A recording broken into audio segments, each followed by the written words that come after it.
12.4. Hari ini kita lihat tindakan terkawal dan tindakan luar kawal. Ya, tindakan terkawal dan juga tindakan luar kawal. Ya. Jadi gerak balas yang dihasilkan adalah sama ada tindakan itu terkawal ataupun tindakan luar kawal. Ya, disebut gerak balas, maksudnya respon lah. Respon kepada rangsangan. Ya. Jadi apakah laluan penghantaran maklumat yang terlibat dalam kedua-dua tindakan ini? Ya. Jadi kalau kita cuba recall balik, kita recall balik last punya pembelajaran kita dari segi laluan, okey. Laluan. Okey. Laluan apa? Laluan impuls. Okey, laluan impuls. Impuls ni maksudnya maklumat lah dalam bentuk bioelektrik. Laluan impuls dalam kita punya sistem ataupun macam mana kita punya saraf kita. Bermula daripada kita ada rangsangan lah. Kita ada rangsangan. Okey. Rangsangan. Okey, rangsangan tu dimasuk ke reseptor. Okey, reseptor. Reseptor ni selalunya organ deria lah. Ya, organ deria. Tak kira lah apa dia, bahagian mata ke, kulit ke, hidung ke, tangan, telinga ke, mulut, lidah. Organ deria lah, asalkan organ deria. Kemudian daripada reseptor, impuls tu dibawa ke ke sistem saraf pusat oleh neuron. Neuron apa? Neuron deria. Okey, neuron deria. Jadi daripada neuron deria ni bawa ke mana? Dibawa ke sistem saraf pusat. Sistem saraf pusat. Sistem saraf pusat bisa kita sebut sistem saraf pusat. Maksudnya kita boleh bayangkan iaitu sama ada otak ataupun saraf tunjang. Ya, otak ataupun saraf tunjang. Bila kita bahagikan otak ni pula, otak terbahagi pada beberapa bahagian itu kan. Yang utama lah, saya ambil utama iaitu cerebrum. Ya, cerebrum. Ada seri juga di sebelah tu. Jadi kita tulis cerebrum. Ya, dan cerebellum. Satu belum. Dan medulla oblongata. Okey, medulla oblongata. Jadi bila sebut sistem saraf pusat tu bila sebut sistem saraf pusat tu dia umum. Kan? Dia umum, dia terdiri daripada otak dengan saraf tunjang. Kemudian daripada sistem saraf pusat, impuls tersebut akan dibawa keluar lah. Dibawa keluar oleh neuron. Neuron yang kedua apa dia? Neuron apa? Neuron yang kedua. Neuron motor. Sebelum neuron motor tu. Kita panggil neuron apa? Ingat tak? Sebelum neuron motor, yang tengah-tengah di antara neuron deria dengan neuron motor tu kita panggil neuron apa? Neuron gergasi. Neuron gergasi. Tak berapa jelas suara. Boleh type tak? Gerganti. Suara yang tak jelas, suara Fatihah bawah jelas. Gerganti. Okey. Gerganti. Dibawa keluar Kemudian barulah neuron motor. Okey, kemudian barulah pergi ke effector effector. Jadi ini dia punya, kita kata road dia dia punya laluan dia. Jadi effector ni dia akan beri gerak balas lah. Last sekali gerak balas. Okey.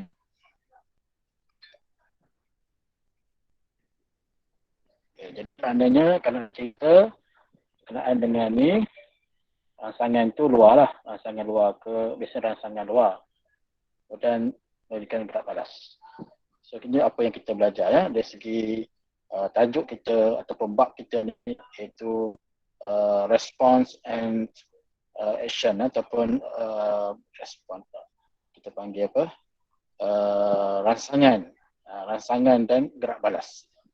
Okay, in between antara rangsangan dengan gerak balas, dia ada laluan dia. Ya, laluan dia. Ini laluan dia. Ya. Kita belajar sebelum ni jenis-jenis kecerdasan kita, kemudian dari segi laluan dia sekarang ya.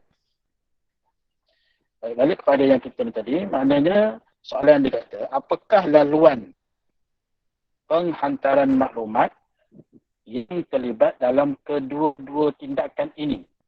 Maksudnya satu tindakan terkawal dan kedua tindakan luar kawal. Laluan dia tu. Adakah sama ataupun berbeza? Ya. Itu soalan dia. Yang kedua dia tanya, apakah perbezaan antara tindakan terkawal dengan tindakan luar kawal? Jawapan dia ada bawah tu nanti ya.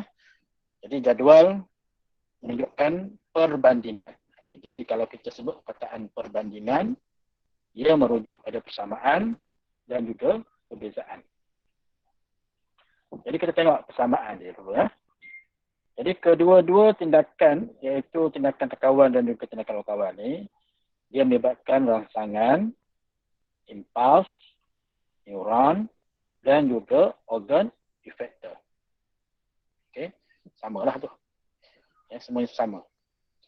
Jadi bila kita jawab soalan persamaan, kita kena sebut perkataan kedua-dua. Ya, kedua-dua. Perbezaan. Kita tengok perbezaan ya. Yang pertama, perbezaan untuk tindakan terkawal ialah tindakan yang kita sedari.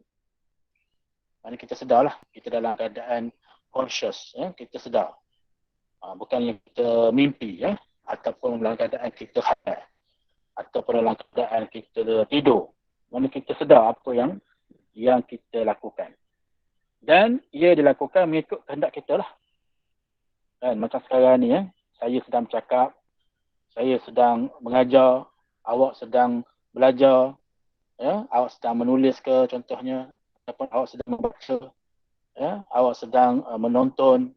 Jadi benda tu kita sedar dan dia mengikut kehendak kita. Dan kalau kita tak nak, kita tak dapatlah join kelas. Kalau kita nak, kita join kelas. Maknanya atas kita. Itu maksudnya tindakan yang terkawal. Manakala tindakan yang dikatakan luar kawal ni, tindakan yang berlaku secara automatik dan berlaku tanpa kita sedari. Kita pun tak sedar, dia automatik.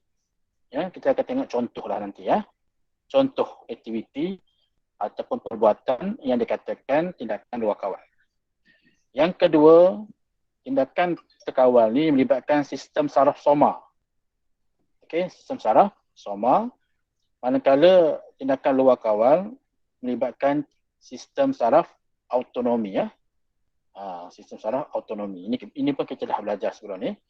Sistem saraf ni. Yang ketiga, tindakan terkawal dikawal oleh korteks cerebrum. Ya. Korteks cerebrum. Manakala tindakan luar kawal dikawal oleh medulla oblongata dan juga hypothalamus. So ada dua tempat ya. Ada dua tempat yang dikawal ataupun yang mengawal tindakan luar kawal. Dan perbezaan yang keempat, tindakan terkawal ni dia melibatkan gerak balas otot rangka. Otot rangka ya. Manakala tindakan luar kawal melibatkan gerak balas otot chain dan juga kelenjar. Jadi kelenjar ni kita akan bincang lebih detail ataupun lanjut dalam subtopik yang berikut ini nanti ya. Di bawah apa tu sistem endokrin. Sekarang ni kita belajar sistem saraf. Ya, kita belajar tentang sistem saraf. Tapi nanti kita akan belajar sistem endokrin. Jadi istilah kelenjar tu banyak digunakan di situ. Okey. Jadi itu adalah perbandingan antara tindakan terkawal dengan tindakan luar kawal. Boleh faham ke cakap ni? Kita go through dulu ya. Baik, yang dikatakan tindakan terkawal yang merupakan otot rangka, ini adalah penjelasan perbezaan yang tampak tadi ya. Itu yang apa penjelasan ni lah, lebih detail ya. Okey, tindakan terkawal yang melibatkan otot rangka seperti berjalan, ya, kita berjalan, kita bercakap, ataupun memberus gigi, ya, merupakan tindakan yang disedari. Misalnya, ya, anda boleh secara sukarela mengangkat tangan untuk menjawab soalan. Kan? Mungkin sekarang ni kita guna secara Google Meet, menekan button raise a hand. Itulah untuk mewakili angkat tangan. Maknanya secara sukarela, bukan dipaksa. Jadi tindakan terkawal yang melibatkan otot rangka dikawal oleh korteks cerebrum. Kita dah bincang tadi. Oleh sebab maklumat sampai ke korteks cerebrum, iaitu aras kesedaran kita, persepsi tentang persedaran luar dapat dihasilkan. Persepsi ya. Apa yang dikatakan persepsi? Maknanya anggapan. Anggapan. Persepsi ini dalam bahasa Inggeris itu perception. Maknanya kita punya assumption.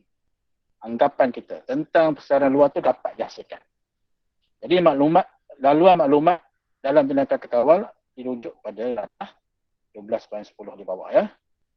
Ini laluan. Sebab tadi di awal tadi ditanya apakah laluan yang melibatkan tindakan terkawal. Yang pertama misalnya rangsangan dulu. Ini contoh tindakan terkawal yang melibatkan otot rangka ya. Okey, ada rangsangan berlaku apabila guru menyoal murid. Contohnya saya tanya awak lah. Saya tanya awak soalan, jadi itu adalah rangsangan. Sekarang ni awak menerima soalan. Kan? Menerima soalan. Jadi reseptor menerima, yang kedua ya, reseptor menerima rangsangan, okey, menerima rangsangan dan menghantar impuls saraf. Menghantar impuls saraf ke seri melalui neuron deria. Mana soalan yang saya tanya tu lah. Apa yang saya tanya tu, soalan tu awak terima. Ya, terima rangsangan tu. Siapa yang menerima tu? Reseptor tu. Reseptor tu mana? Siapa tu? Jadi kalau misalnya contoh kita sekarang ni bersemuka kan, bersemuka. Katakan bersemuka dalam kelas. Jadi maknanya saya bila saya tanya soalan, mana awak mendengar. Awak mendengar. Awak mendengar soalan tu. Jadi reseptor di situ adalah telinga. Kan, telinga mendengar.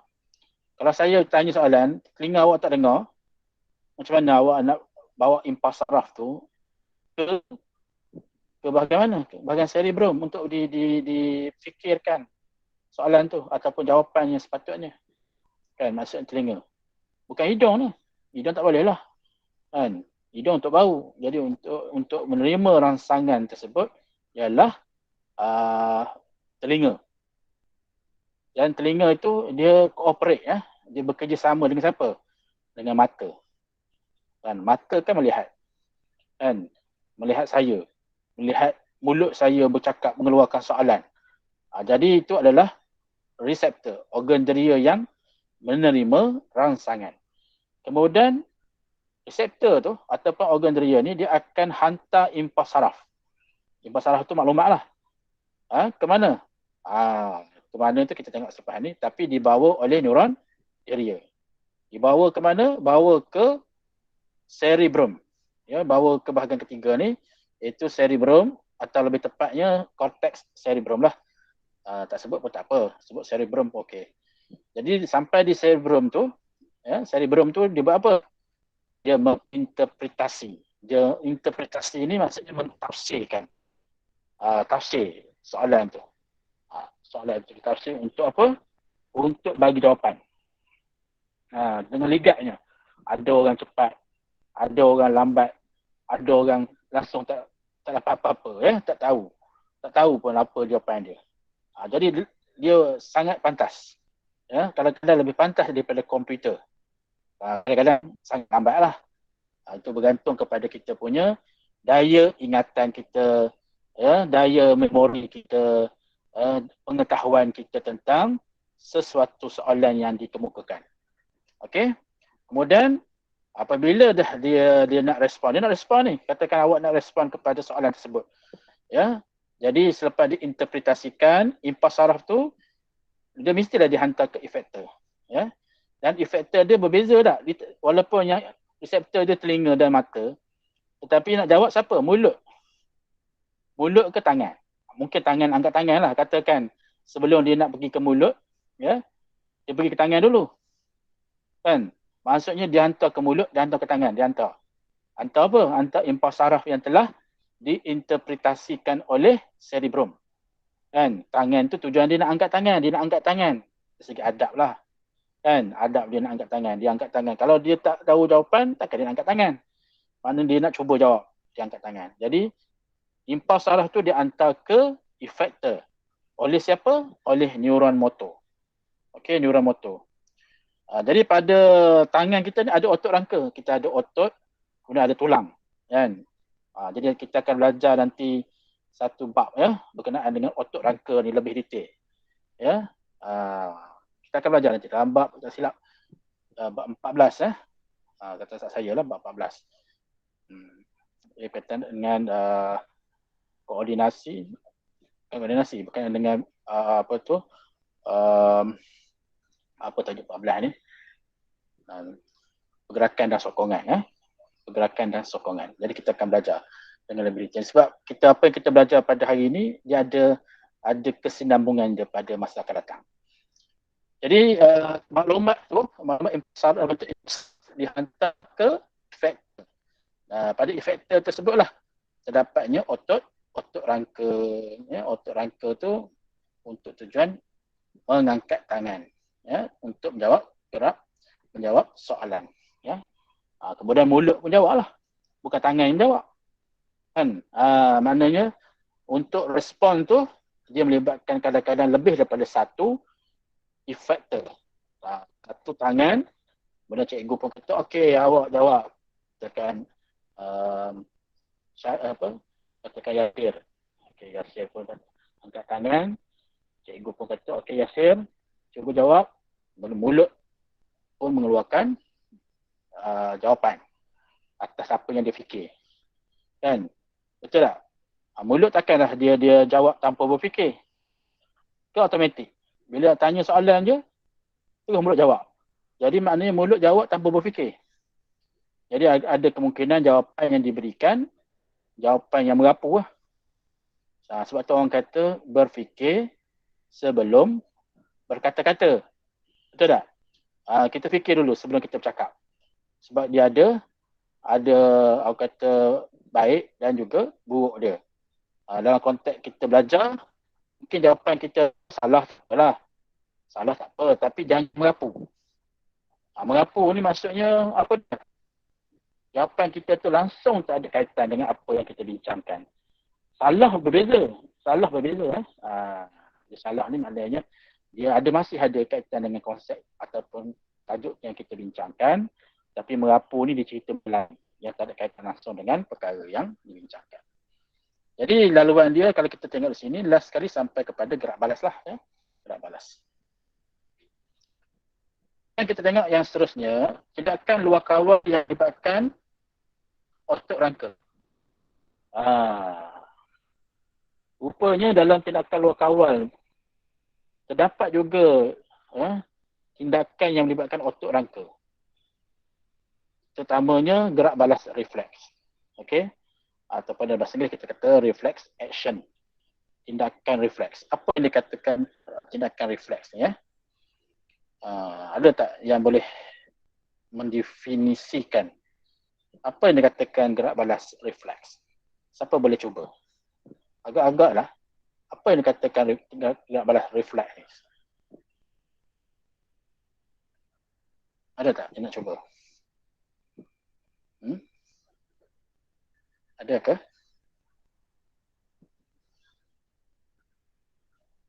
Ada ke kelas? Nak cuba?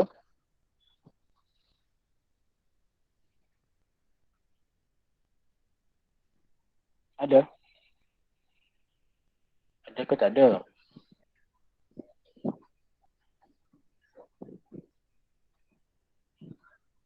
Siapa nak cuba? Dia katakan gerak balas refleks.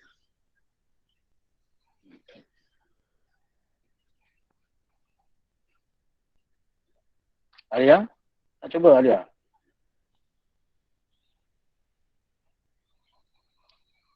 Secara semula jadi. Macam mana cuba bagi jawapan yang komplit sikit, jawapan yang lengkap. Maksud awak gerak balas berlaku secara semula jadi. Ya? Semula jadi ni macam lahir-lahir lah. Lahir-lahir jadi selalu. Lahir-lahir jadi selalu. Contoh apa? Anak ni baru lahir, dia cari apa? Kalau bayi baru lahir lah, dia apa? Nangis tak? Betul tak menangis? Ha? Anak baru lahir betul, mesti menangis tak? Jadi menangis tu adakah refleks? Adakah tindakan refleks? Maksudnya tindakan sebelum jadi. Ke bukan? Jadi kita tengok, adakah aktiviti menangis seorang budak ni atau bayi ni yang baru lahir merupakan tindakan refleks ataupun tidak? Ataupun apa saja. Lepas dia nak cari puting susu. Puting susu. Puting susu tak kisahlah. Puting susu ambil ibu dia.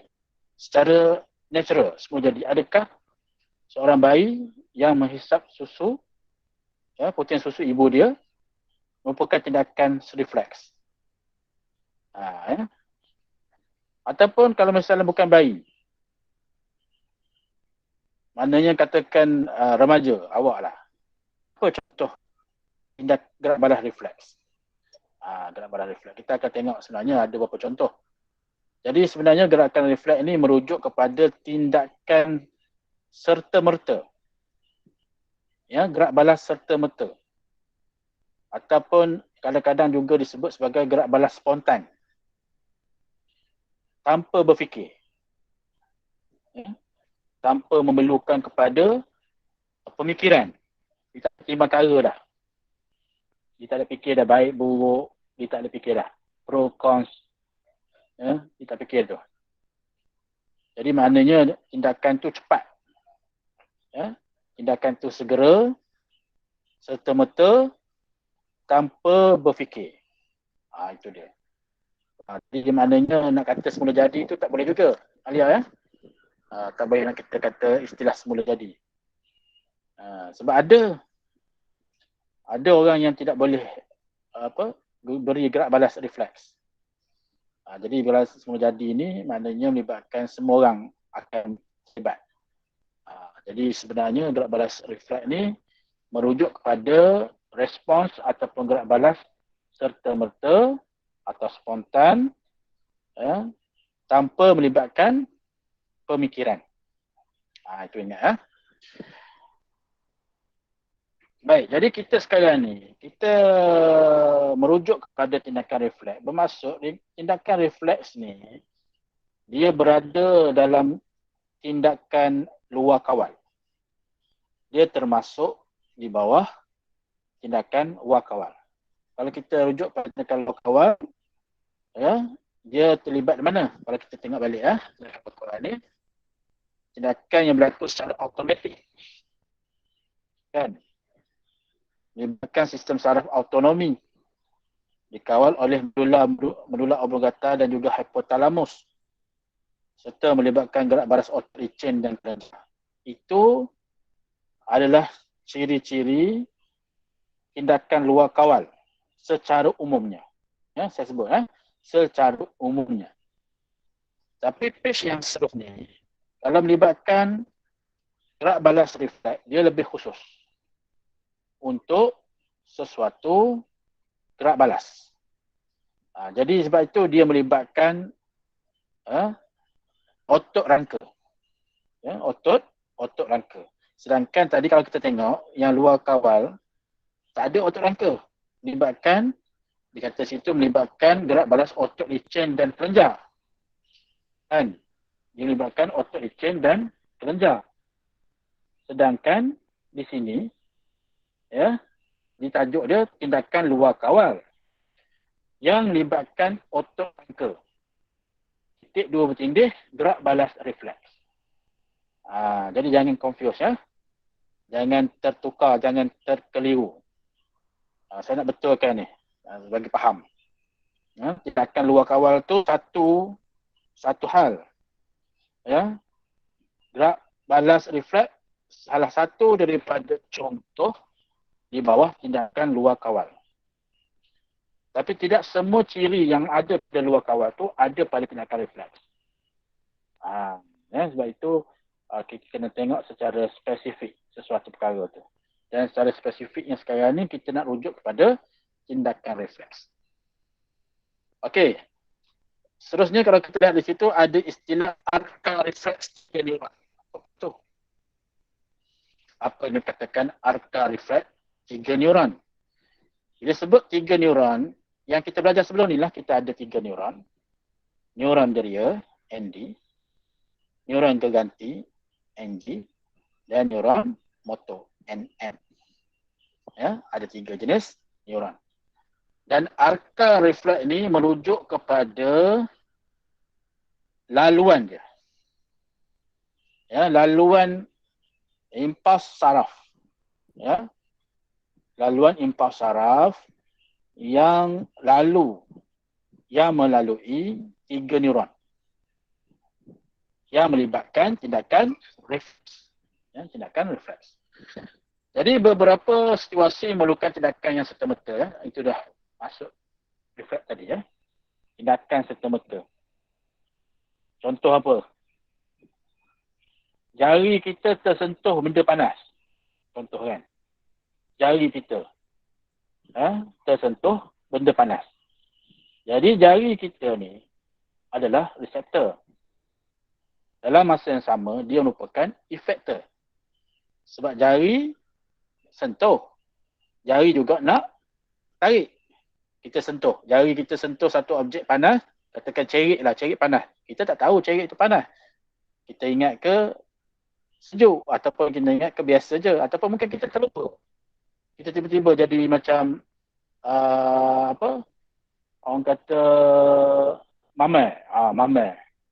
Fikiran kita tu tak berapa stabil. Kita pergi pegang cerik. Rupanya cerik tu panas. Maknanya jari kita lah. Jari kita tu ataupun reseptor. Kemudian dengan pantasnya kita tarik. Jadi kalau kira dari segi masa tu mungkin 0.0001 saat. Punya laju. Punya cepat. Serta-merta. Dan spontan. Fikir tak? Kena fikir tak nak tarik tu. Dah sentuh objek panas tu. Fikir dulu lah. Nak tarik ke tidak. Tak. Dan melepuh dulu. Dan mungkin melecur dulu. Betul tak? Kita pergi jari tu. Kalau kita fikir dulu lah. Fikir walaupun 1 saat. Jari kita akan melecur. Jari kita akan melepuh. Jari kita akan sakit. Kan? Jadi maknanya penghantaran impuls sakit tu, impuls saraf ataupun maklumat sakit tu mesti cepat. Dan dia tidak perlu fikir. Kalau dia fikir sampai ke cerebrum tak fikir. Cerebrum kata, tariklah. Jadi maknanya, dalam kes seperti refleks ni, dia tidak boleh melibatkan cerebrum. Ya, dia mesti melibatkan bahagian lain. Kita kata tengok. Jika jari anda tercucuk pin tajam, contoh tercucuk. Dan kita bisa segera sakit tu. Sakitnya tu kita akan rasa cepat untuk kita bagi gerak balas. Ataupun kita bagi respons. Sama ada kita menjauhkan, mengelakkan dan sebagainya. Dengan mengalihkan jari dengan serta-merta tanpa berfikir panjang. Kan? Kalau fikir panjang ni makna buat mesyuarat dulu. Buat mesyuarat, bincang dulu dengan ahli keluarga. Macam mana ni? Pandangan Along, perlu tak tarik jarang ni? Along dia kata, biarlah dulu, dia kata tak. Jadi, kena fikir panjang tu. Tak perlu fikir panjang dah. Benda-benda gini. Ada benda yang kena fikir panjang, ada benda yang tak perlu. Ni contoh yang tidak perlu fikir panjang. Dan inilah dikenali sebagai tindakan refleks. Ya, refleks. Jadi tindakan refleks ialah gerak balas atas terhadap rangsangan tanpa dikawal oleh otak. Mana tak fikirlah. Jadi laluan yang terlibat dalam tindakan refleks disebut sebagai arka refleks. Ya. Jadi arka itu ialah laluan. Tindakan refleks mengalihkan jari daripada pin tajam melibatkan 3 neuron. Jadi sebab melibatkan tangan. Senang je. Kalau melibatkan anggota atas iaitu tangan, mesti libatkan 3 neuron. Sebaliknya jika ia melibatkan anggota bawah, kaki, ia akan melibatkan 2 neuron saja. Ya, dengan syarat tindakan refleks lah. Contoh kaki kita terpijak paku. Kan? Kita berjalan. Mungkin kita berjalan terpijak paku. Paku tak kira lah. Paku apa tu? Paku tamtek. Paku apa ya? Tamtek tu apa? Paku pin tu paku pin tu. Jadi kita terpijak.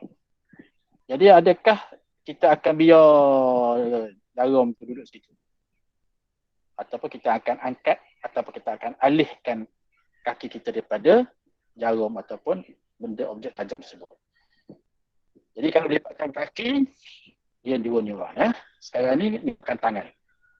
Dan komunikasi antara neuron dalam sistem saraf periferi dan juga saraf tunjang. Jadi dia melibatkan sistem saraf periferi serta saraf tunjang. Okey, kita akan bincangkan itu ya depan ni. Sekarang ni boleh faham ya? Boleh faham ke? Boleh, okey. Bagus. Jadi kita tengok sekarang ni. Gambar ni kalau boleh lukis ya.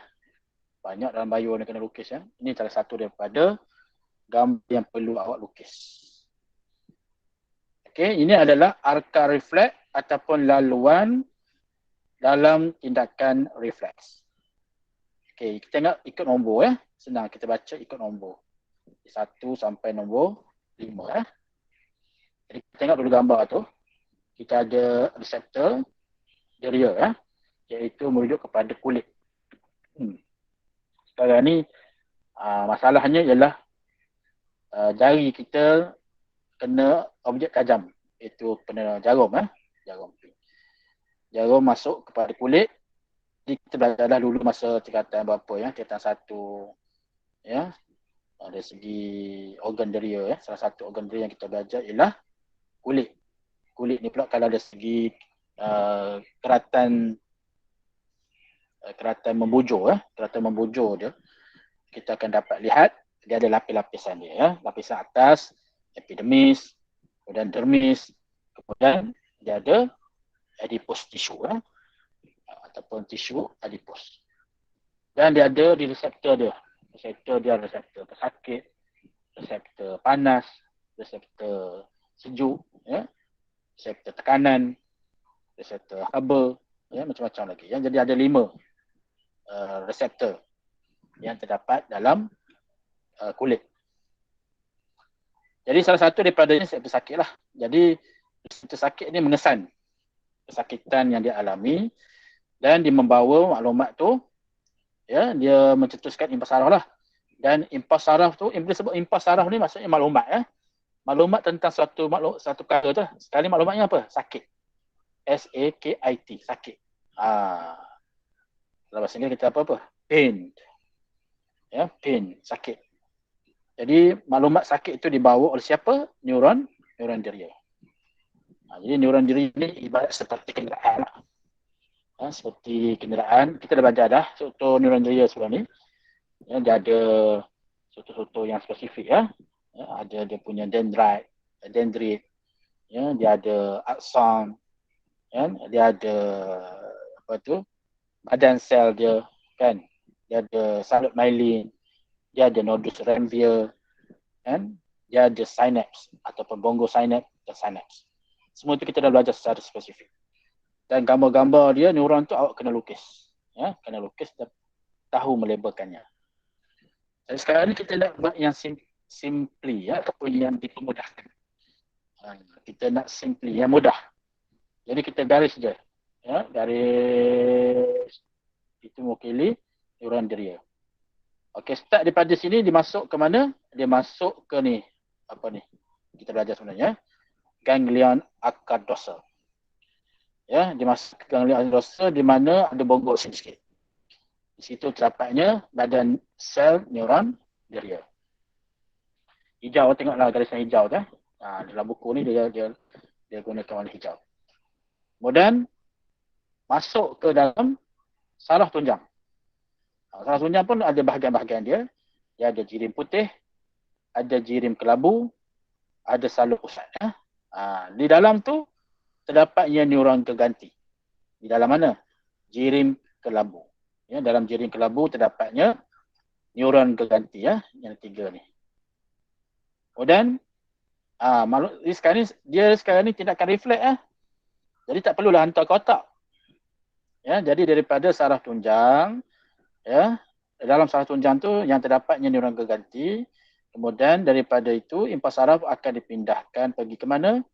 Pergi ke bahagian seterusnya melalui neuron motor pula. Ya, neuron motor yang keempat. Neuron motor ni dikeluar daripada saraf tunjang. Dikeluar daripada saraf tunjang. Kemudian dia pergi ke mana? Pergi ke otot. Ya, otot effector. Otot effector. Jadi otot effector ni, situlah adanya otot rangka lah. Ya, untuk membolehkan otot ini mengecut. Ya. Otot regang lah, namanya otot regang akan mengecut untuk membolehkan jari itu ditarik. Ya. Otot tu di mana? Otot jari lah. Sekarang ni yang kena jari. Takkan dia hantar ke kaki. Mesti hantar ke otot jari. Otot tangan lah. Otot tangan maknanya kita punya otot bicep. Ya, tangan kita ni. Okay, tangan.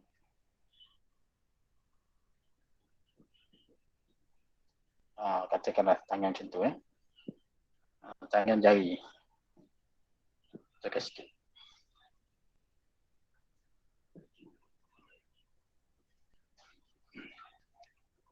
Jari.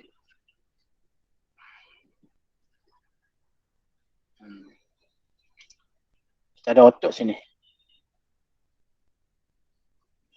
Ini tulang lah.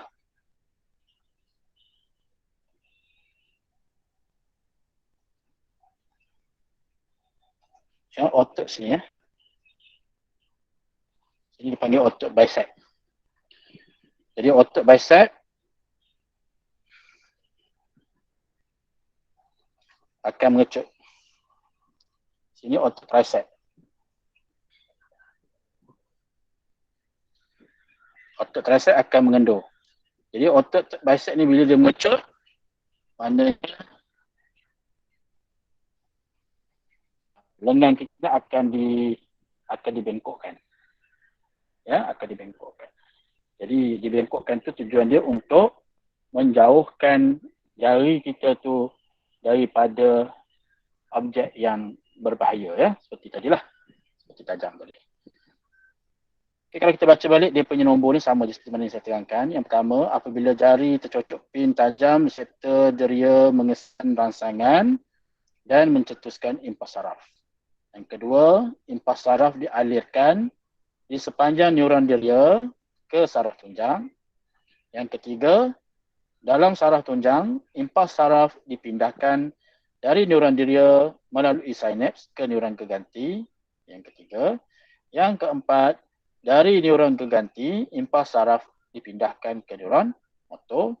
Dan yang kelima, neuron motor mengalirkan impas saraf dari saraf tunjang ke efektor ataupun tisu otot supaya jari dialihkan dengan cepat. Okey, itulah apakah refleks tindakan refleks ya, ataupun laluan bagi laluan impuls bagi tindakan refleks. Kalau yang melibatkan anggota atas tangan dia mesti melibatkan tiga jenis neuron. Neuron deria, neuron keganti dan neuron motor. Okey, macam tu. Apakah kepentingan tindakan refleks? Kenapa penting tindakan refleks ni? Pertama, tindakan refleks menghasilkan gerak balas spontan. Ya, tanpa perlu menunggu arahan daripada otak. Kemudian masa tambahan yang diperlukan untuk otak menganalisis maklumat sebelum mencetuskan gerak balas boleh menyebabkan kecederaan serius. Maknanya, poin yang disebutkan di sini, kepentingan tindakan refleks ialah untuk mengelakkan daripada kecederaan serius. Cederaan tu mungkin berlaku, tapi tidak serius lah kalau kita tarik dengan cepat, bila kita bertindak dengan segera. Kan? Contohlah, katakan ini contoh lain lah ya, contoh lain. Contohnya apa? Kita, na'udzubillah ini contoh ya, contoh na'udzubillah. Ada berlaku kebakaran. Ya, berlaku kebakaran, rumah terbakar. Kita berada dalam rumah kan. Ya, apa yang kita perlu buat? Kalau tindakan refleks. Mungkin kita pergi padamkan api tu. Kan? Ataupun mungkin kita menyelamatkan diri kita. Kalau api kecil, bolehlah kita cuba padamkan kan. Tengoklah punca kebakaran tu juga. Punca bahan api tu. Kalau benda tu punca daripada petrol, jangan disembang air. Kan? Kalau benda tu daripada gas, jangan kita disembang air. Betul tak? Kita kena tahu juga tu. Jangan kita pergi sembang air, asal-asal api je sembang air. Betul tak? Kita asalkan api je, kita sembang air. Kita di situ mungkin berfikir kan, kita berfikir. Bila berfikir je, dia bukan tindakan refleks. Ya, bila kita berfikir sahaja, ia bukan tindakan refleks. Itu maknanya tindakan kekawal. Tapi kalau contohlah terbakar, kita pantas berlari keluar. Kan? Maknanya itu dah kita kata sebagai tindakan refleks. Tapi kalau kita masuk pulak dalam rumah, kan, kita cari benda yang boleh dipemadamkannya. Kena guna, tengoklah sumber tadi seperti saya sebut kan, kita dah belajar masa tingkatan tingkatan 2, sains tingkatan 2. Kita ada tengok kalau kebakaran tu puncanya daripada petrol, kita guna apa? Kita guna sabun ke, serbuk ke, ataupun kalau kita tengok daripada petrol, kita guna kain lembap ke, macam lah. Jadi maknanya poin di sini, tindakan refleks ni ataupun kepentingan tindakan refleks ni untuk mengelakkan diri daripada kecederaan serius ataupun untuk menyelamatkan diri lah daripada sesuatu musibah yang lebih besar. Oleh sebab refleks melibatkan tindakan menekan saraf tunjang, otak dapat bertumpu kepada aras pemikiran yang lebih tinggi. Dalam kes ni ini kepentingan jugalah. Jadi otak kita ni dapat bertumpu kepada aras pemikiran yang lebih tinggi. Maksud di sini, bukan semua perkara lah otak tu semua nak ambil cara. Otak nak ambil tahu semua perkara. Kalau misalnya terpijak paku pun otak kena ambil part juga. Jadi kadang-kadang otak tu tidak dapat menjalankan fungsinya yang sebenar. Otak kita ni, terutamanya bahagian cerebrum, patutnya digunakan untuk berfikir pada aras pemikiran yang tinggi. Sekarang ni kita panggil kebat kan. Iaitu apa tu? Kemahiran berfikir aras tinggi. Maknanya adalah peluang, adalah ruang untuk otak tu kepada perkara lain. Tidak hanya tertumpu kepada semua benda. Baik. Itu antara kepentingan. Tapi yang paling utamanya ni lah. Yang the most important ya. Ini. Poinnya ni.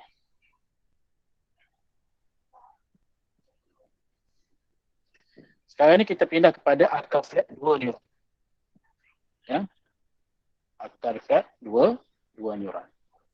Saya dah sebut tadi, bila melibatkan anggota kaki ataupun bahagian bawah anggota, maka neuron yang terlibat hanya 2 saja. Apakah neuron yang terlibat tersebut? Nanti kita tengok ya. Akar refleks 2 neuron.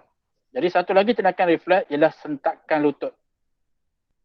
Ataupun dipanggil juga sebagai refleks patella. Patella tu sebenarnya nama sains sebagai lutut. Kepala lutut tu. kepala lutut tu dikenali sebagai patella. Okey. Okey, reflex itu okey.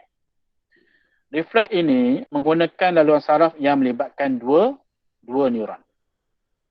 Iaitu neuron deria dan neuron motor. Bermaksud di situ neuron gerganti tidak terlibat. Ya, tidak terlibat. Jadi kalau kita pergi ke hospital, doktor lah, mungkin doktor umum dia lah, doktor yang am je. Dia akan menguji ya kita punya sentakan lutut dengan cara dia mengetuk ya pada bahagian di antara tulang patella ni, tulang lutut dengan kita punya tulang sini ada tulang betih ni, dia panggil sebagai tulang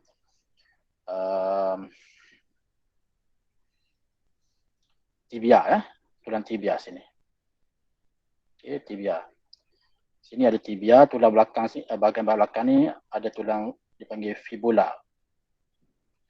Ya, kalau tulang peha di situ kita panggil dia sebagai femur. Okay, femur. Kepala lutut itu adalah patella. Okay, patella. Jadi doktor akan ketuk, bukan dia ketuk kepala lutut. Ketuk kepala lutut. Jadi bunyi ketok lah macam bunyi tepurung tu. Tepurung kelapa tu. Dia kena ketuk di bahagian antara patella dengan tibia tu. Di antara patella dengan tibia tu dia ada ligamen. Ya, ligamen. Ada satu nama dia ligamen. Ligamen ni tisu penghubung lah. Ya, satu tisu penghubung yang menyambungkan di antara tulang dengan tulang. Itu ligamen. Jadi apabila doktor ni dia ketuk, sepatutnya kita punya betis ni akan terangkat. Ya, dia akan terangkat ke atas lah. Sebagai satu respon. Maknanya kita punya saraf tu bagus. Bagus ya. Dia ketuk. Kalau dia ketuk, tak terangkat kita punya betis tu, bermaksud ada something wrong somewhere pada kita punya arka refleks kita. Adalah, itu kena buat diagnos yang lebih lanjut. Ya, tindakan lanjut perlu dilakukan, kena x-ray, kena buat apa tu MRI dan sebagainya. Ikutlah atas keperluan. Mungkin ada sesuatu yang tak berfungsi dengan baik.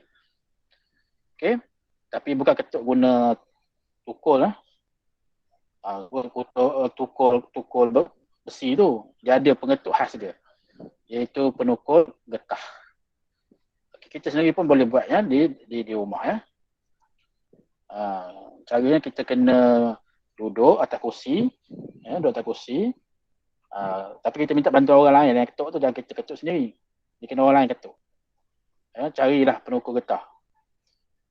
Kalau tak ada penukul getah, apa-apa saja yang sesuai lah, yang lembut. Ya, jangan pula mencederakan pula ya. Ketuk-ketuk ke patah pula. Cari yang sesuai. Dan punya bahagian dia ni tidaklah terlalu besar ya, bahagian ketuk dia tu.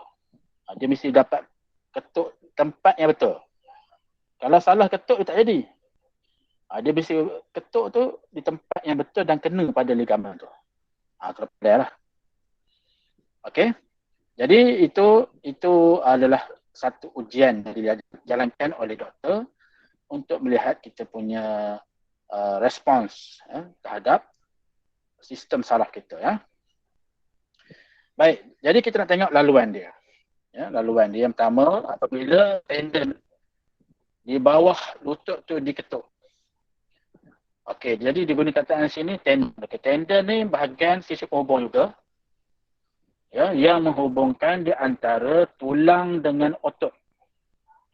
Ya, di antara tulang dengan otot diketuk di bahagian tempurung lutut di bawah tempurung lutut. Jadi otot quadriceps. Otot quadriceps ni di bahagian mana? Di bahagian atas peha tu. Kalau bawah peha kita panggil sebagai otot bicep femoris. Kan, selalunya orang sebut juga hamstring. Hamstring bahagian otot peha. Hamstring itu di bahagian bawah lah otot bicep femoris. Tapi kalau atas ni otot quadriceps. Jadi bila diketuk bahagian tu, otot quadriceps ni dia akan menjadi regang. Ya, jadi regang. Regang maksudnya dia mengendur lah. Ya, dan merangsang reseptor regangan untuk mencetuskan impuls saraf. Impuls saraf. Bila ketuk tu maknanya sakit lah kita kira. Ketukan ataupun ada pukulan. Ketukan tu maknanya dikira sebagai impuls. Ketuk maknanya mungkin sakit. Mungkin tak sakit pun. Kan? Tapi ada satu rangsangan lah. Rangsangannya ialah diketuk. Jadi dibawa oleh neuron jeria. Ya, dibawa apa? Dibawa impuls saraf tu ke neuron motor terus. Okey. Dibawa neuron motor. Neuron motor tu dia terdapat dalam saraf tunjang. Jadi tak ada neuron berganti di situ. Okey. Dia terdapat dalam saraf tunjang. Mula daripada dia punya badan sel lah. Badan sel neuron motor tu terdapat dalam saraf tunjang situ. Ya. Kemudian apa yang dibuat?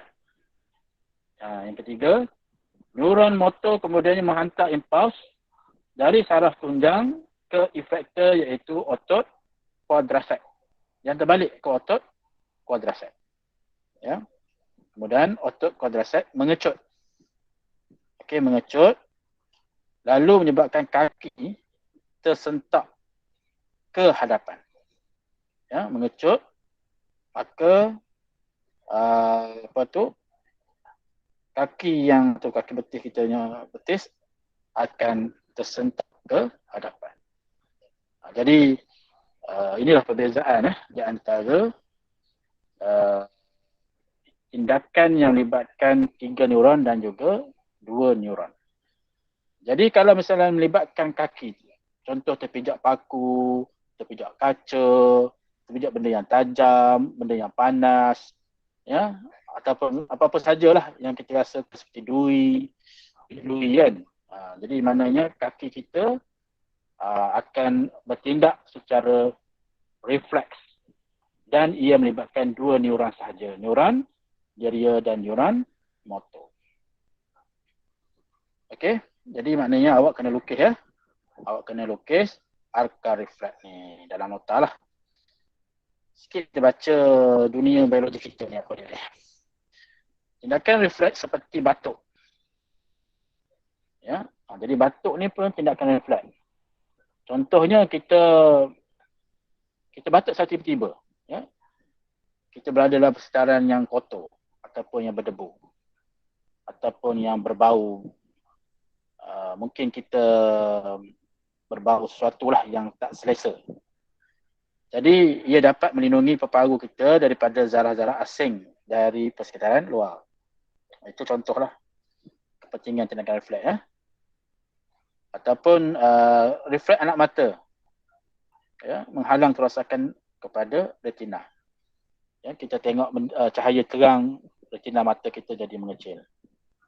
Bila kita berada di tempat gelap, retina mata kita menjadi besar. Jadi macam tu. Jadi tindakan refleks akan menyelamatkan selain daripada menyelamatkan diri daripada benda bahaya, daripada kesan-kesan buruk lah akibat daripada keadaan persekitaran yang berbeza. Habis. Itu kan. Kita tengok perhati formatif 12.4. 1. Nyatakan urutan penghantaran impuls arka refleks dalam sentakan lutut. Siapa nak cuba ni? Soalan nombor 1. Nyatakan urutan urutan penghantaran impuls arka refleks dalam sentakan lutut. Siapa nak cuba? Ada nak cuba? Ada 5 orang je sekarang ni. Siapa pula keluar tadi ya? Amira dan Jai. Ada tanjai. Merah. Kalau nak cuba, tanjai. Soalan satu. Apa dia urutan dia? Boleh tak? Ada? Tanjai.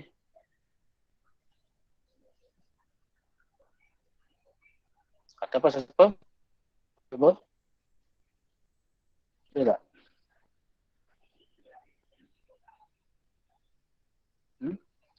Ada ke tak ada?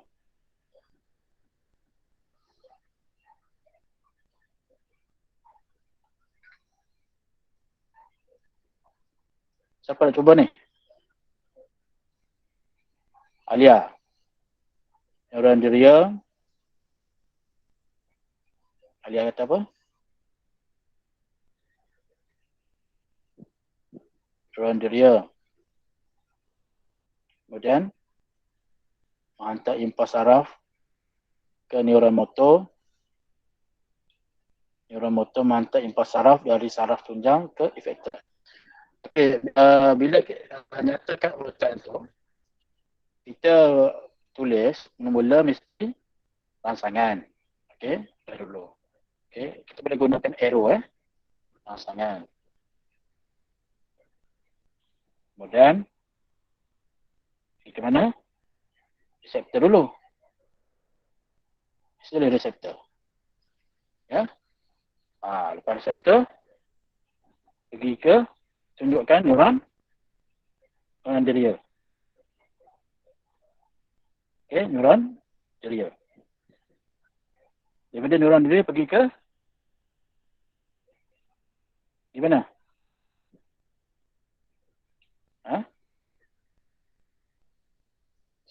Saraf tunjang ya. Saraf tunjang. Okey, saraf tunjang keluar pada saraf tunjang tu ialah neuron motor. Kan? Kemudian neuron motor pergi ke efektor. Okey, ini adalah laluan dia. Boleh? Sentakan lutut ya. Kemudian yang kedua, salah satu contoh tindakan refleks adalah menarik tangan daripada satu objek panas. Takrifkan tindakan refleks, saya dah bagi dah tadi. Siapa nak cuba? Apa yang dimaksudkan dengan tindakan refleks dan nyatakan kepentingan dia. Siapa nak cuba?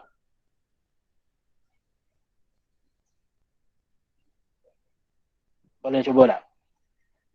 Fatihah.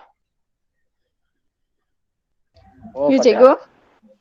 Cuba jawab soalan nombor 2 tu.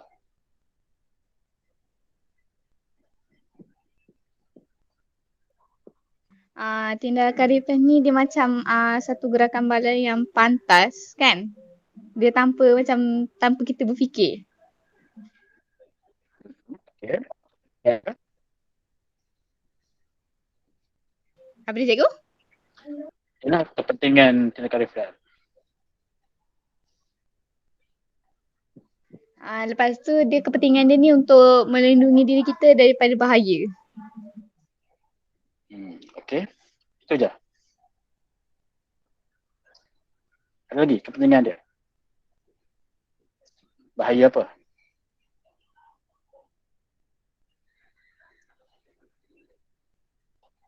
Atau ada orang lain nak tambah kepentingannya? Okey, bagus. Fatihah. Ada nak tambah tak? Kepentingan tindakan refleks.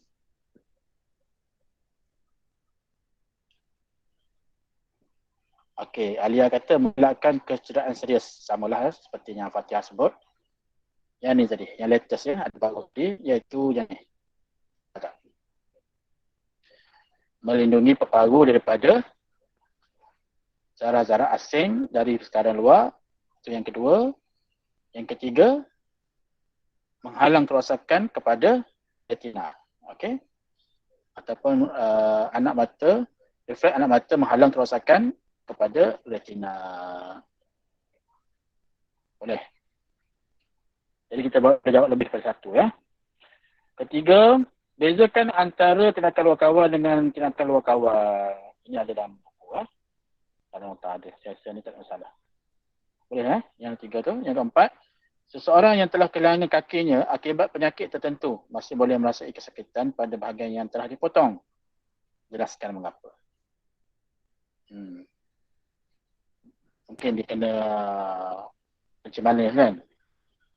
Dan kaki pun kena potong sebelah. Tekan. Ataupun mungkin kemalangan ke yang menyebabkan kakinya terpaksa dipotong. Jadi sekarang ni dia masih lagi boleh merasai kesakitan pada bahagian yang telah dipotong.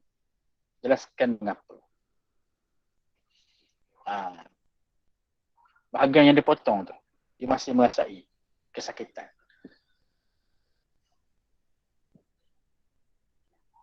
Sebab apa? Sebenarnya sakit ni adalah dalam bentuk impulsar.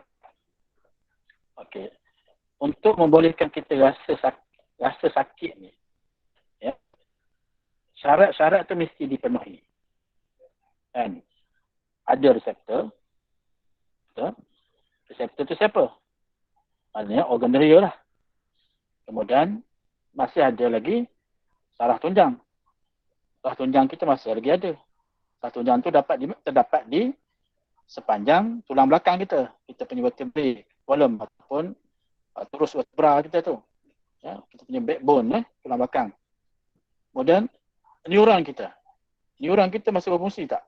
Itu penting. Jadi kalau neuron deria, neuron motor masih lagi berfungsi, maka apa saja rangsangan termasuklah sakit masih kita berasai. Kecuali apa? Kita apa? Lumpuh.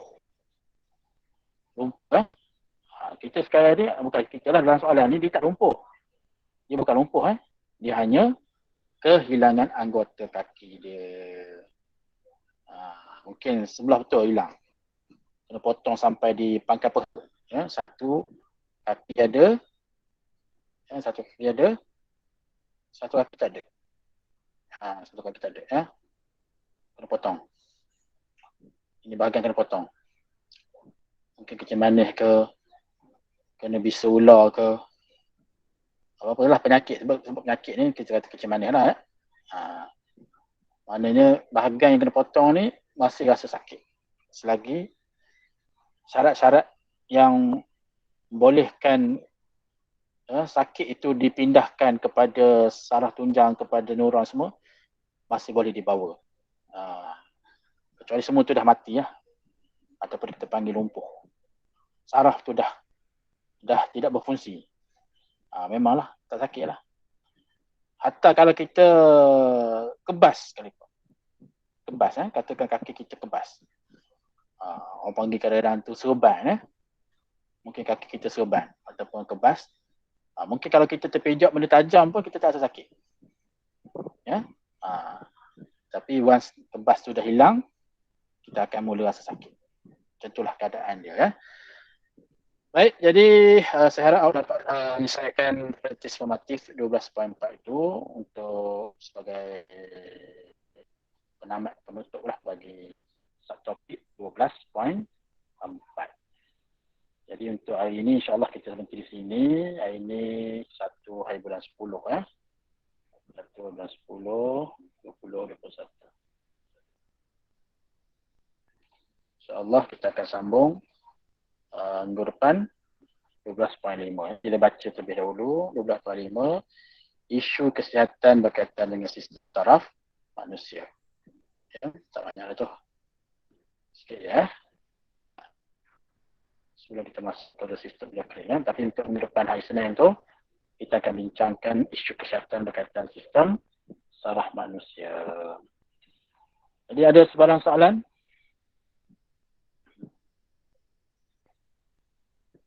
Ada soalan? Ada ke?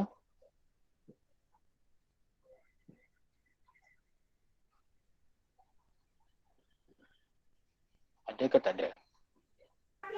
Tak ada rasanya cikgu buat masa ni. Okey, tak ada ya. Jadi kalau tak ada, kita berhenti di situlah. InsyaAllah kita jumpa lagi pada hari